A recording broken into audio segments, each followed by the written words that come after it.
Hey guys, welcome back to my channel. Today I am making a Y2K top and my inspiration was this shirt that I saw on Pinterest. I kind of was looking around.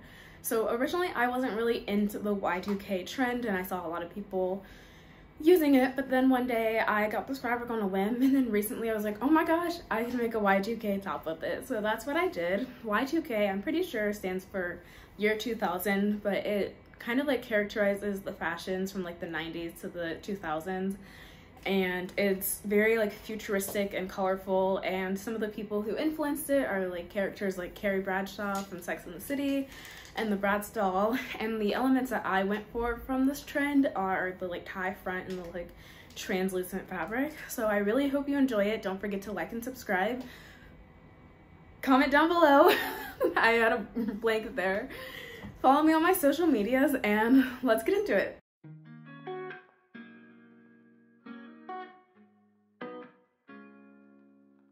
So this week I am making, a Y2K inspired shirt, or I hope it's gonna turn out looking Y2K because I do not know if the fabric, which I will show in a second, gives that like style, but I have mixed opinions about the Y2K trend. I don't know, I feel like the 2000s style that like would have been considered Y2K is very specific, but I had this fabric that I got on a whim and I really liked it, and so I was like, I kind of want to do this with it, so let's get into it.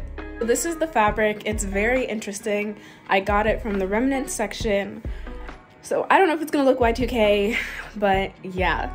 Okay, the first thing I'm gonna do for this shirt is copy this shirt that fits me well onto this cardboard or poster board, just so I can have like, it'll be easier to reuse this pattern because I'll definitely use this, and then I will draft what the front, because I wanted to tie in the front, I will draft what that looks like after I draw this. So yeah.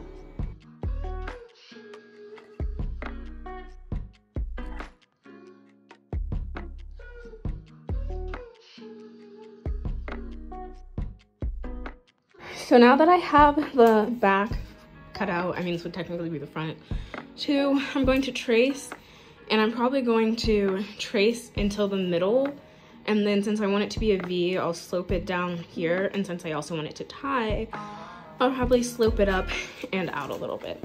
So yeah.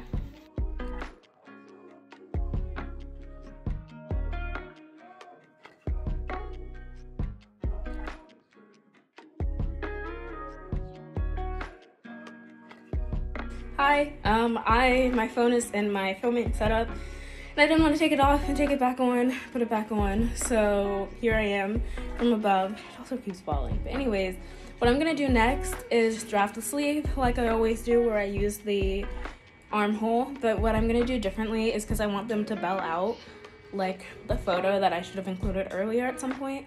I'm gonna do it regular, and then towards the end I'm gonna like bell it some. I don't know if that's how you're supposed to do a bell sleeve, but that's how I'm gonna do it, so yeah.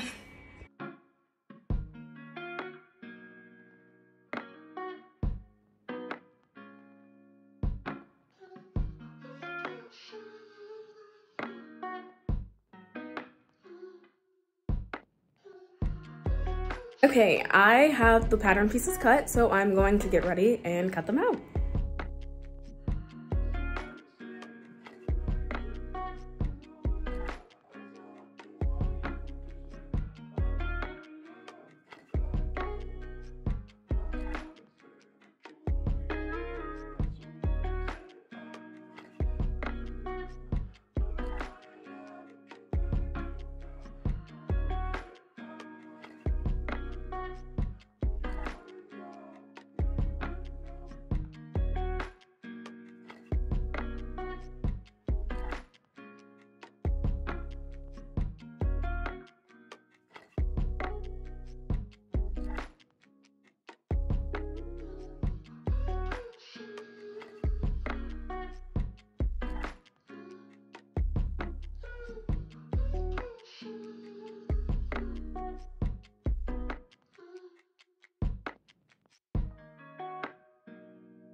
So now that I have everything cut out, I'm going to sew the shoulders and the sides together, and I'm going to make sure that they're right sides together, and I know they're right sides together because this stuff is sticking out, and then I'll add the sleeves. Also, I accidentally made this one a little bit longer, so after I sew it together, I'll probably trim off the edge. I also pinned the sleeves right sides together, and I'm gonna hem them, and then I'll insert the sleeve into the shirt.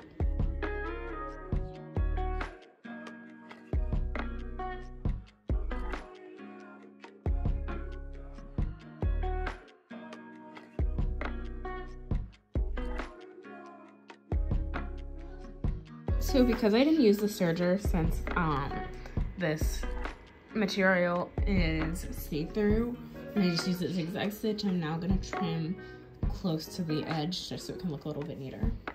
Okay, so I made the center part a little bit too thin. So what I'm about to do is and I'm going to iron this in half and then iron it in half again. And I will put that to finish it on the hem, because if I hemmed it, probably be a little too, like, it's gonna be revealing already and I'm gonna have to wear something under it, but it'd be like a little bit more than I wanted. So that's what I'm gonna do.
Thanks for watching. I really hope you liked it. If I were to do this again, I would make the front a little bit bigger and the ties longer so I could have a little bit more coverage and I wouldn't have to, like, definitely wear a bralette with it. Also, I probably would have done French seams, which I have an idea of how to do, but since I was doing the front, the ties, I was scared that I was going to get the pieces mixed up, so that's why I didn't do it.